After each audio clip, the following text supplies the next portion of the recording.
Hello everyone, welcome back my channel bio Gyan with Prachi. As you all know कि हमारा अल्टीग्रेट का ज्ञान बैच लेकर हम लोग चल रहे थे। 2 टॉपिक हम लोग कवर कर लिए थे। थर्ड टॉपिक है हमारा प्रिंसिपल ऑफ टैक्सोनॉमी। ठीक है, सो 2 टॉपिक कौन से थे? एक तो फर्स्ट ऑफ ऑल हमने बैक्टीरिया कवर किया था एंड सेकंड टॉपिक हमारा वायरस हो चुका था। सो आज हम प्रिंसिपल ऑफ टैक्सोनॉमी देखेंगे, concept of species and sub species देखेंगे एंड बायनॉमियल नोमेनक्लेचर को कवर करेंगे। सो लास्ट कुछ टाइम से हम वीडियो नहीं अपलोड कर पा रहे हैं क्योंकि मुझे वायरल हो रखा था, वायरल फीवर और कोल्ड से मैं बहुत परेशान थी, इसलिए मैं वीडियो नहीं अपलोड कर पा रही थी। सॉरी फॉर दैट, बट मैं कोशिश करूँगी इन अ डे में 2 वीडियो अपलोड करूँ। अभी मेरा थ्रोट इतना क्लियर नहीं है, बट ओके है। So let's study without any delay. So हम देखेंगे प्रिंसिपल ऑफ टैक्सोनॉमी को। सो टैक्सोनॉमी क्या है? So taxonomy is the branch of biology. Biology की वह ब्रांच जो कि संबंधित है किससे?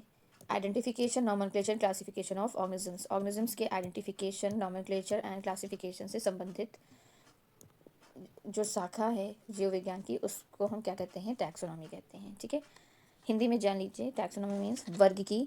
जीव विज्ञान की वह शाखा है, या टैक्सोनॉमी जीव विज्ञान की वह शाखा है जो जीवों की पहचान, आइडेंटिफिकेशन मीन्स पहचान, नामकरण एंड वर्गीकरण से संबंधित है। ठीक है, it is a major component of systematic. ये सिस्टमैटिक का एक कंपोनेंट है। कौन? Taxonomy. Taxonomy is the component of systematic. ठीक है, आइडेंटिफिकेशन देखेंगे हम। कह रहा है determining that known organism is a new or belong to already known group. कह रहा है यह निर्धारित करना, यह डिटरमाइन करना कि नॉन ऑर्गेनिज्म से नया है या पहले से हम लोग उसको जान रहे हैं। ठीक है, हम पहचान करते हैं कि जो ऑर्गेनिजम्स है जिसको हम जान रहे हैं उससे रिलेटेड कुछ नया है या उससे बिलोंग कर रहा है, या ऑलरेडी हम इसको जानते हैं, तो उसको डिटरमाइन करते हैं हम लोग। ठीक है, निर्धारित करते हैं, पहचान करते हैं उसकी। Nomenclature means provide scientific name to organisms. ठीक है, ऑर्गेनिजम्स का नामकरण करना, नाम देना। ठीक है, अकॉर्डिंग टू एस्टैब्लिश्ड रूल। क्या है? जैसे हमने बायनॉमियल नॉमेनक्लेचर आपने सुना होगा। ठीक है, क्लियर कर देते हैं। Establish rule means binomial nomenclature के बहुत सारे रूल होते हैं, तो according with the binomial nomenclature हम ऑर्गेनिजम्स का क्या करते हैं? नेम करते हैं, साइंटिफिक नेम प्रोवाइड करते हैं, उसको हम नामकरण करते हैं। ठीक है, arrange organisms into hierarchical group taxa based on similarities. ठीक है, ऑर्गेनिजम्स की सिमिलरिटी के आधार पर, उनके बेसिस पे, सिमिलरिटी के बेसिस पे हम हायरार्किकल ग्रुप में ऑर्गेनिजम्स को अरेंज करते हैं। वो क्या कहलाता है? हमारा क्लासिफिकेशन कहलाता है। ठीक है, जीवों को समानता के आधार पर पद अनुक्रमित समूहों में व्यवस्थित करना। ठीक है, हायरार्किकल ग्रुप में ऑर्गेनाइज करना, अरेंज करना। ठीक है, ठीक है, हायरार्की अगर देखा जाए, जो हमारा अभी हमने देखा हायरार्किकल ग्रुप, तो ये हायरार्की होती क्या है देखते हैं। तो टैक्सोनॉमी हायरार्की होती है, जिसको हम लिनियर हायरार्की भी कहते हैं। तो ये क्या है? The system of classification involves a series of descendent ranks where each rank is taxon. हर एक रैंक जो है वो टैक्सन कहलाता है। ठीक है, टैक्सन है। ठीक है, ये टैक्सन कहते हैं, टैक्सन है। ठीक है, द हायरार्की, जो हायरार्की है किसने प्रपोज किया था? अगर आपसे पूछा जाए कि जो हायरार्की है, जैसे कि आप नाम से भी जाने दो लेनियन, तो ये किसने प्रपोज किया था? कार्लस लिनियस ने हायरार्की को प्रपोज किया था। ठीक है, रैंक कहें या टैक्सन कहें, या उसका डिस्क्रिप्शन क्या है देखते हैं। जैसे कि डोमेन है, किंगडम है, फाइलम या डिवीजन है। फाइलम हम लोग जूलॉजी में करते हैं और डिवीजन को हम बॉटनी में यूज़ करते हैं। फाइलम को हम जूलॉजी में करते हैं और डिवीजन को हम बॉटनी में बोलते हैं। ठीक है, बॉटनी में हम फाइलम नहीं कहेंगे, बॉटनी में जब भी हम क्लासिफिकेशन करते हैं तो डिवीजन लिखते हैं फाइलम की जगह। ठीक है, सॉरी, जैसे कि मैंने कहा था कि मुझे अभी भी कोल्ड है। ठीक है, वैसे तो I feel that I am able to make video, so I try to make a video. लेकिन काफ़ी टाइम हो चुका है एंड हमारा सिलेबस अभी बहुत है, तो उसको कवर भी करना है। तो जैसे मेरी तबीयत सही हुई, मैंने उसका अपलोड कर ही देते हैं। ठीक है, तो आप सबको, तो हायरार्की में सबसे पहले हम डोमेन देखेंगे, जिसको हम हाईएस्ट रैंक कहते हैं। एंड किंगडम हमारे चलते हैं एनिमलिया एंड प्लांटे। ठीक है, डिवीज़न हमने बताया, फाइलम को हम कब लिखते हैं? जब जूलॉजी में किसी भी ऑर्गेनिजम्स का क्लासिफिकेशन करते हैं, और बॉटनी में किसी भी प्लांट का जब क्लासिफिकेशन करते हैं, तो फाइलम ना लिख के हम लोग डिवीज़न लिखते हैं। ठीक है, division is use for plants and fungi. ठीक है, फंगी का क्लासिफिकेशन करें या प्लांट्स का, तो हम डिवीज़न यूज़ करते हैं। ठीक है, इससे क्लास है, ऑर्डर है, फैमिली है, जीनस है, स्पीसीज है। आप सबको पता होगा जीनस स्पीसीज जो होता है, इसका हम यूज़ किस में करते हैं? नॉमेनक्लेचर में करते हैं। ठीक है। ये साइंटिफिक नेम का फर्स्ट पार्ट होता है क्या, genus, and fundamental are the lowest rank जो हमारा होता है वो क्या होता है, स्पीसीज होता है। ठीक है, आई होप ये हायरार्की आपको समझ में आई होगी। ठीक है, ये डिसेंडिंग रैंक चलता है, ये highest rank to lowest rank. Different type of taxonomy हम लोग देखेंगे। कह रहे ट्रेडिशनली हम 5 किंगडम सिस्टम देखते हैं। ठीक है, places all prokaryote without nuclear member, ठीक है, ऑर्गेनिजम्स विदाउट न्यूक्लियर मेम्बर जो प्रोकैरियोट होते हैं उनके लिए एक सिंगल किंगडम होता है क्या, मोनेरा, क्या होता है, Monera, and puts multi cellular life in 3 branches, कौन कौन से, प्लांट, फंगी एंड एनिमल।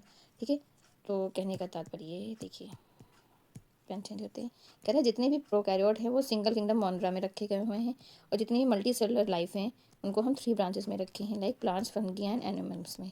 ठीक है, कह रहे हैं protista is a group for others that don't fit anywhere, जो कहीं भी फिट नहीं होते हैं उनको हम प्रोटिस्टा में रख देते हैं। कह रहे किंगडम एंड डोमेन को समझ लीजिए, पहले 3 डोमेन सिस्टम आया था। ठीक है, बैक्टीरिया, आर्के एंड यूकैरिया। ठीक है, तो बैक्टीरिया को बैक्टीरिया ही रहने दिया गया, आर्के को आर्के, यूकैरिया जो मल्टी सेलुलर लाइफ थी, ठीक है, उनको हम ऐसे 4, इसलिए 6 kingdom classification, 3 domain system 6 kingdom system में हमारा कन्वर्ट हुआ।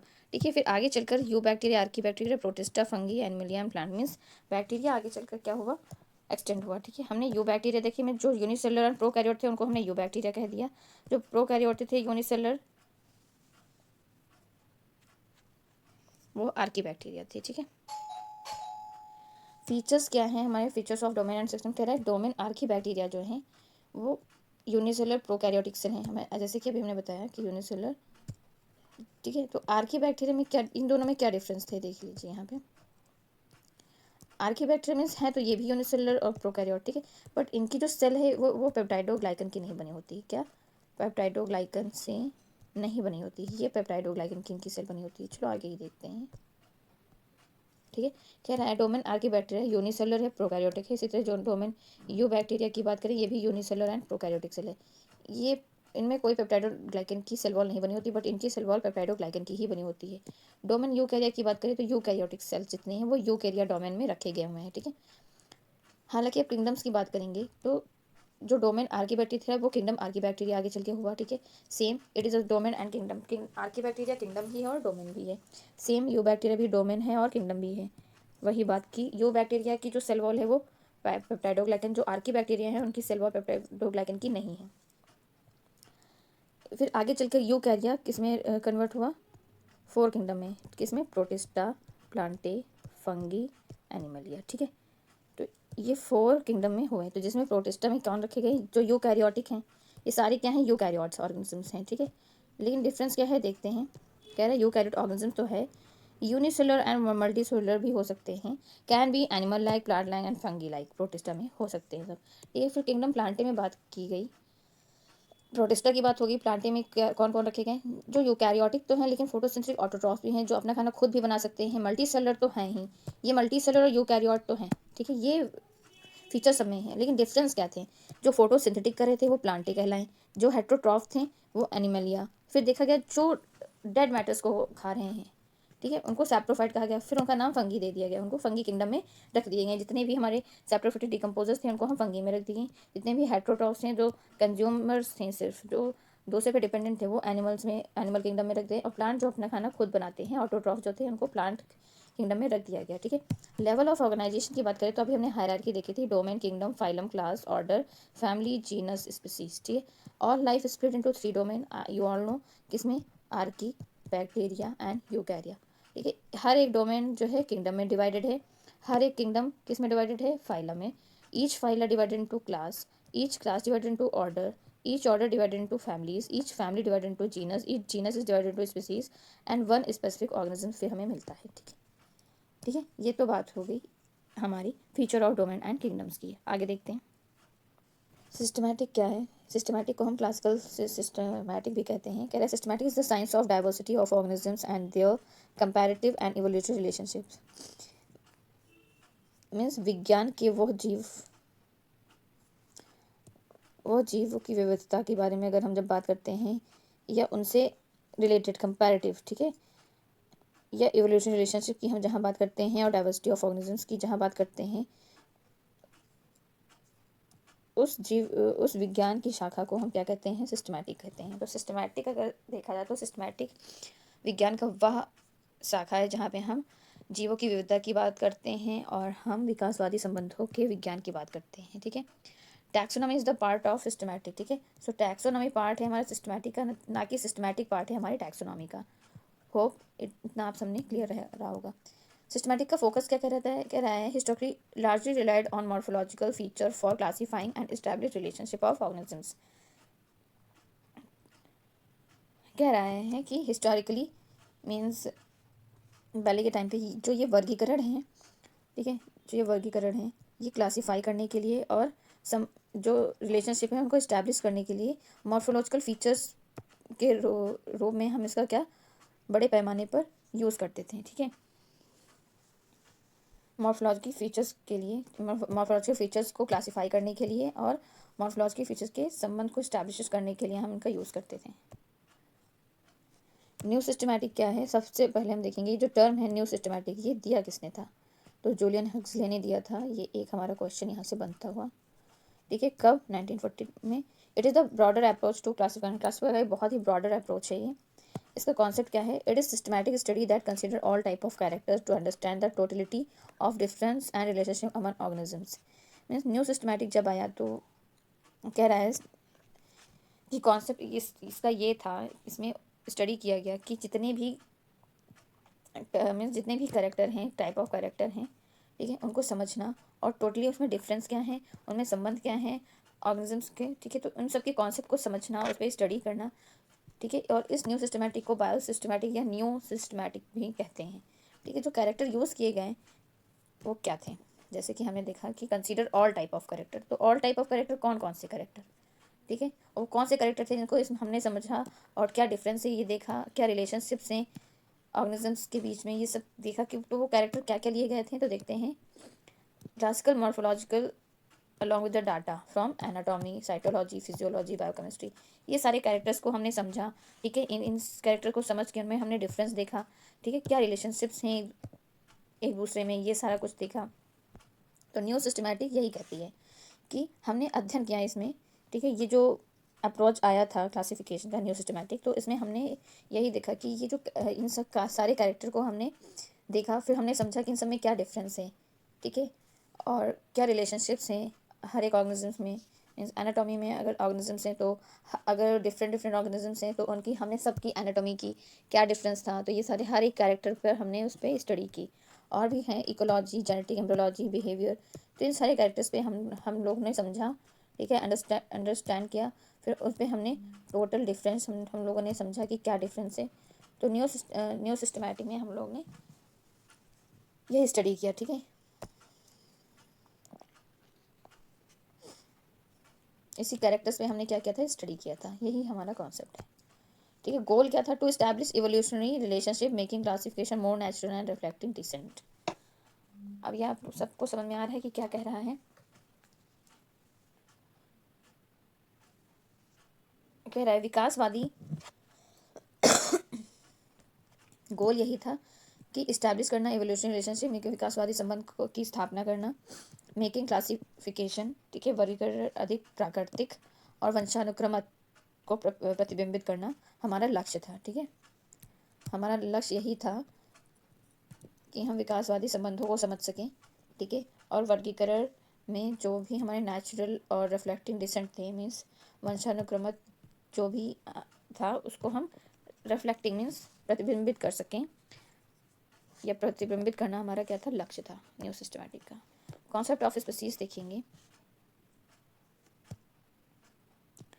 तो सिस्टमैटिक एंड न्यू सिस्टमैटिक हमारा सेकंड पॉइंट था। थर्ड हमारा देख ले रहे हैं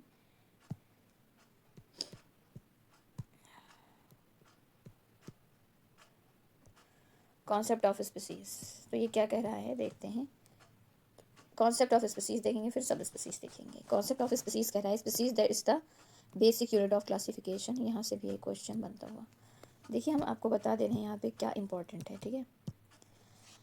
देखो आप सबको पता है कि टैक्सोनॉमी है जो वो क्या है, एक ब्रांच ऑफ साइंस है, बायोलॉजी है, ठीक है, जिसमें हम किससे संबंधित बात करते हैं, आइडेंटिफिकेशन से रिलेटेड, नोमेनक्लेचर से related and classification of organisms की बात करते हैं। हमें ये पता है कि टैक्सोनॉमी है वो कंपोनेंट है किसका, सिस्टमैटिक का, ठीक है। तो एक ये दूसरा ये क्वेश्चन, ठीक है। ये तो बेसिकली पॉइंट्स हो गए कि आइडेंटिफिकेशन क्या है, नॉमेनक्लेचर में हम लोग क्या करते हैं, ठीक है, ये तो बात हो गई। यहाँ पे ये कंफ्यूज मत होना कि टैक्सॉन क्या है, रैंक क्या है। रैंक ये टैक्सॉन का ये almost it is the same. आप ये याद रखना कि डिवीज़न हम प्लांट्स और फंजाई के लिए यूज़ करते हैं, ठीक है। And for another organisms means animals के लिए हम फाइलम यूज़ करते हैं, ठीक है। फिर और ये हम याद कर लेंगे कि हाईएस्ट रैंक हमारा क्या है, डोमेन था, ठीक है। और स्मॉलेस्ट रैंक हमारा स्पीसीज है। तो डिसेंडिंग ऑर्डर में ये चलती है हायरार्की, ठीक है। ये हायरार्की जो था वो किसने दिया था, कैरोलस लिनियस ने दिया था। ये थर्ड क्वेश्चन हो गया, ओके जी। फिर सिस्टमैटिक की बात आती है कि सिस्टमैटिक में इसको क्या कहते हैं, क्लासिकल सिस्टमैटिक भी कहते हैं। सिस्टमैटिक में हमने देखा कि डाइवर्सिटी ऑफ ऑर्गेनिजम्स की बात करते हैं और उनसे कंपैरेटिव जो भी व्यवस्थित जीव हैं उनके बारे में बात करते हैं। और इवोल्यूशन रिलेशनशिप की हम बात करते हैं कहाँ, सिस्टमैटिक में।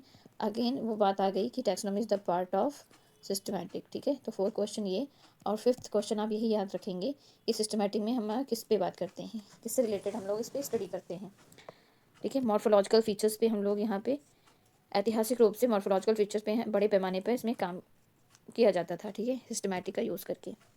फिर नियो सिस्टमैटिक की बात करें तो यहाँ से आपका इंपॉर्टेंट हो जाएगा कि इसको दिया किसने था, तो जूलियन हेक्सले। तो फिफ्थ क्वेश्चन आपका ये हो जाएगा। सिक्स क्वेश्चन आपका ये हो जाएगा कि what is the another name of neo systematic. Neo systematic, तो ये आपका सिक्स क्वेश्चन भी बन सकता है, ठीक है। हम लोग इसमें कैरेक्टर यूज़ करते हैं कौन कौन से, ये लर्न करना, ठीक है। लर्न नहीं करना है, समझना है, अंडरस्टैंड करना है, ठीक है, अच्छे से समझ लेना। एक फिर कॉन्सेप्ट ऑफ स्पीसीज हम देखेंगे, ठीक है। फिर ये हमारा हो जाना है सेवन्थ वन। ये सेवन क्वेश्चन आपका यहाँ बन सकता है कि basic unit of classification is, तो हमारा आंसर हो जाएगा species. Different concept have been propose to define it. बहुत सारे कॉन्सेप्ट हैं जो रखे गए थे, प्रपोज किए गए थे, जैसे टाइपोलॉजिकली स्पीसीज कॉन्सेप्ट आया, बायोलॉजिकल आया, फिलोजेनेटिक आया, इवोल्यूशनरी आया, ठीक है, बायोसिस्टमैटिक, बहुत सारे कॉन्सेप्ट स्पीसीज कॉन्सेप्ट आए, कॉन्सेप्ट नहीं स्पीसीज कॉन्सेप्ट।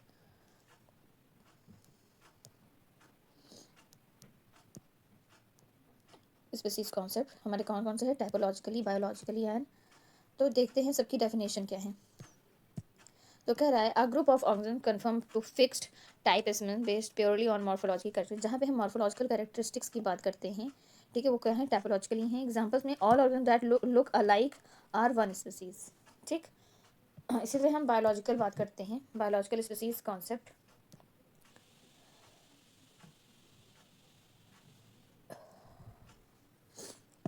आपको ये समझ में आया, एक जैसे दिखने वाले सभी जीव एक ही प्रजाति के हैं, ठीक है। एग्जाम्पल मीन्स सारे सभी ऑर्गेनिजम्स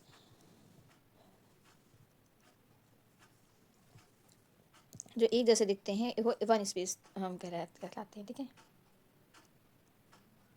एक जैसे दिखने वाले जीव एक ही प्रजाति के होते हैं, एक ही स्पीसीज, वन स्पीसीज कह लेते हैं हम लोग, ठीक है। तो टाइपोलॉजिकली में हम लोग क्या देखते हैं, मॉर्फोलॉजिकल कैरेक्टरिस्टिक्स देखते हैं। इसे बायोलॉजिकल की बात करेंगे, group of population whose member can interbreed in nature to produce fertile offspring and reproductive isolated. तो यहाँ पे जो वर्ड या जो भी हमें एक पॉइंट मिला था, तो वो ये था कि reproductive isolated means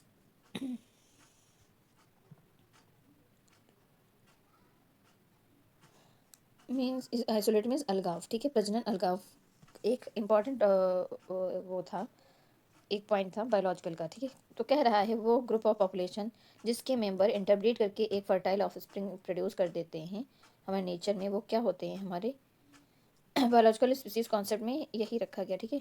and are reproductive isolated from other such group most widely accepted. इसी पॉइंट की वजह से इसको बहुत ही ज़्यादा एक्सेप्ट किया गया, क्योंकि इन्होंने बहुत ही सटीक पॉइंट दिया कि रिप्रोडक्टिव आइसोलेट करके, ठीक है। कह रहा है जनसंख्या का एक समूह जिसके सदस्य प्रकृति के प्रजनन करके उपजाऊ संतान प्रोड्यूस करता है, produce fertile of spring.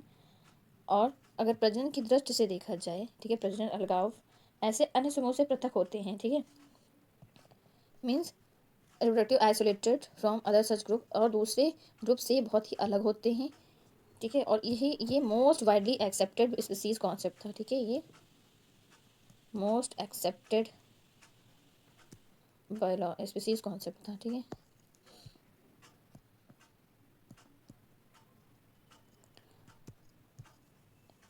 Like Homo sapiens can only successfully breed with the other Homo sapiens, ठीक है। अगर मेल की बात किया जाए वो भी होमोसेपियंस है, फीमेल की बात की जाए वो भी होमोसेपियंस है, ठीक है। बस रिप्रोडक्टिवली ये अलग है। जो reproductive isolated from other such group जो कह रहा है यही है कि मेल के रिप्रोडक्टिव एंड फीमेल का रिप्रोडक्टिव क्या है, आइसोलेटेड है, ठीक है, डिफरेंट है।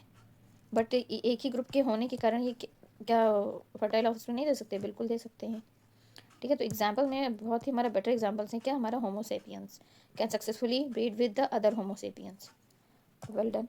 फिलोजेनेटिक क्या है, the smallest group of organism that can share an ancestor and can be distinguish from other such group based on evolutionary history. कह रहा है जीवों की सबसे छोटा समूह, जीवों का सबसे छोटा समूह जो एक पूर्वज का साझा करते हैं, और अन्य ऐसे समूह और अन्य ऐसे समूहों से अलग पहचाना जा सकता है, ठीक है, दूसरे ऑर्गेनिज्म से। इसका डिफरेंस भी हम लोग देखा सकते हैं, ठीक है। तो अगर देखा जाए तो फिलोजेनेटिक किस पे बेसिस है, हमारे इवोल्यूशनरी हिस्ट्री, विकासवादी इतिहास पर आधारित है, ठीक है। तो टाइपोलॉजिकल में हमने देखा क्या, मॉर्फोलॉजिकल कैरेक्टरिस्टिक को फोकस करें, बायोलॉजिकल में हमारा रिप्रोडक्टिव आइसोलेटेड टर्म पे ये इन्होंने दिया था। और ये पूछा जाए कि बायोलॉजिकल कॉन्सेप्ट जो बहुत ही एक्सेप्टेड था ये दिया किसने था, तो आप बताएंगे कि अर्नस्ट मेयर ने दिया था, ठीक है। फिलोजेनेटिक का एग्जांपल देख लेते हैं, defined by unique share genetic and morphological traits, ठीक है।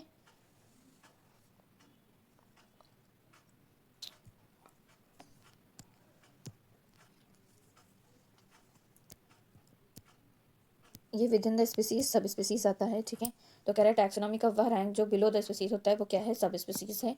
यूज टू कैटेगराइज, वर्गीकृत करता है अलग अलग आबादी को, ठीक है, जो स्पीसीज के अलग अलग पॉपुलेशन को ये वर्गीकृत करता है। अगर डेफिनेशन एग्जैक्टली देखा जाए तो कह रहा है आ जियोग्राफिकली आइसोलेटेड पॉपुलेशन और set of population of species that differ from other population of same species in same morphological physiology means same species, ठीक है। बट क्या है इसमें चेंज, इसमें क्या कर रहा है, मीन्स ये कहाँ पे फोकस कर रहा है कि स्पीसीज तो सेम है, ठीक है, मॉर्फोलॉजिकली भी ये सेम है, फिजियोलॉजिकल जेनेटिक कैरेक्टरिस्टिक्स भी सेम है, बट जियोग्राफिकली आइसोलेटेड हैं, जो क्या है, जियोग्राफिकली ये अलग अलग हैं। लाइक जैसे एक बंगाल का टाइगर है, एक साइबेरिया का टाइगर, तो एक बंगाल का हुआ, एक साइबेरिया का, तो जियोग्राफिकल अलग हैं। टाइगर वो भी है, वो भी टाइगर है, उसकी मॉर्फोलॉजिकल फिजियोलॉजिकल जेनेटिक कैरेक्टरिस्टिक्स सब सेम होंगे, बट क्योंकि जियोग्राफिकली अलग है इसलिए वो सब स्पीसीज उसको हम कहेंगे, ठीक है। जैसे बंगाल का टाइगर, ये देखिए आपको ऑप्शन देखें, जैसे बंगाल का टाइगर है तो इसका जो नाम होगा वो क्या होगा,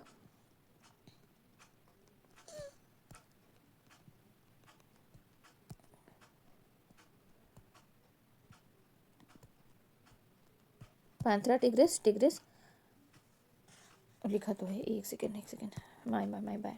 जैसे आपने देखा बंगाल का टाइगर है उसका ना क्या नाम हुआ, पैंथरा टिग्रिस, टिग्रिस। अगर साइबेरिया का टाइगर है सेम, देखिए एक बंगाल का हुआ एक साइबेरिया को, तो जियोग्राफिकली अलग हो कि नहीं, टाइगर वो भी है, टाइगर वो भी, तो उसके morphological physiological genetic characteristic same होंगी। साइबेरिया के टाइगर का नाम क्या हो जाएगा, पैंथरा टिग्रिस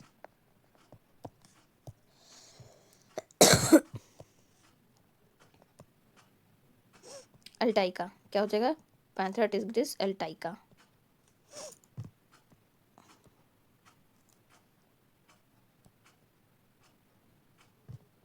ठीक है।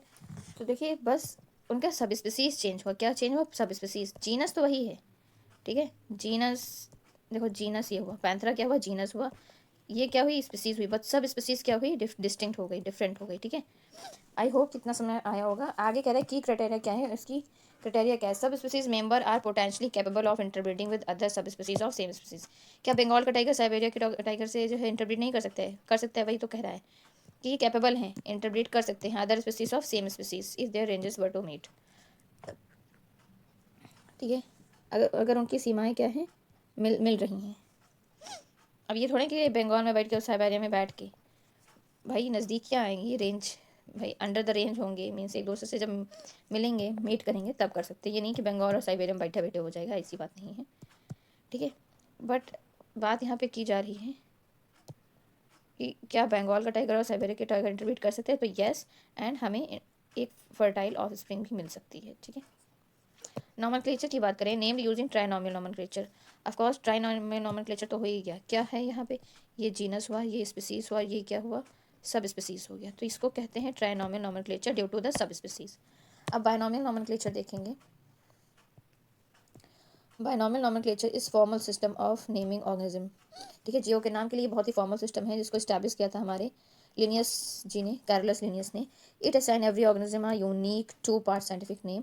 इन्होंने टू पार्ट साइंटिफिक नेम दिया था। टू पार्ट क्यों कहा? क्योंकि जीनस और स्पीसीज दो पार्ट होते हैं। ठीक है, प्रिंसिपल या रूल्स क्या हैं हमारे बायनॉमियल नॉमेनक्लेचर के? पहली बात बोला गया है कि टू पार्ट नेम होते हैं। The name consist of two Latin और लैटिनाइज्ड वर्ड।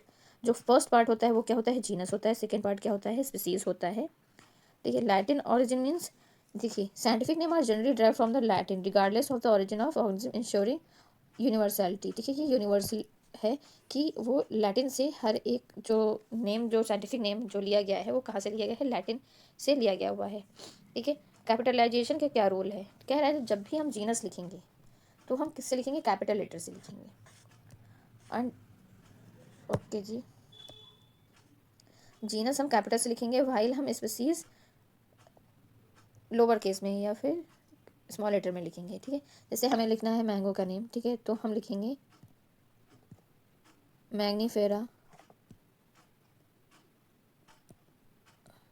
इंडिका, और इसको हम अंडरलाइन करेंगे। ठीक है, क्या करेंगे? अंडरलाइन करेंगे, क्योंकि हम हैंड रिटन कर रहे हैं तो अंडरलाइन करेंगे, प्रिंट कर रहे हैं तो इटैलिसाइज्ड कर देंगे। ठीक है, तो हमने लिखा जो जीनस का नाम है तो हमने क्या लिखा? कैपिटल से लिखा। Genus name is always start with the capital letter. Okay जी, तो हमने कैपिटल लेटर से लिखा। वाइल जब हम स्पीसीज लिख रहे हैं तो हम स्मॉल लेटर से लिख रहे हैं। और जब भी हम हैंड रिटन लिखते हैं तो अंडरलाइन करते हैं, एक साथ नहीं अंडरलाइन करते हैं, अलग अलग अंडरलाइन करते हैं। जीनस को अलग अंडरलाइन करते हैं और इंडिका मीन्स स्पीसीज को अलग अंडरलाइन करते हैं। लाइक जैसे फॉर्मेटिंग, प्रिंट या टाइप कर रहे हैं तो must be printed in italics. ठीक है, इटैलिक में हमेशा हम प्रिंट करेंगे जैसे ये इटैलिक वे में लिखा हुआ है। लेकिन अगर हम हैंड रिटन कर रहे हैं तब फॉर्मेट कैसा होना चाहिए? तब फॉर्मेट होना चाहिए कि underline separately when handwritten. Separate हम लोग अंडरलाइन करेंगे, जैसे कि आप सब देख भी सकते हैं कि सेपरेटली है। एक साथ करेंगे तो गलत हो जाएगा। ठीक है, हम सेपरेट अंडरलाइन करेंगे। ठीक है, अथॉरिटी क्या है?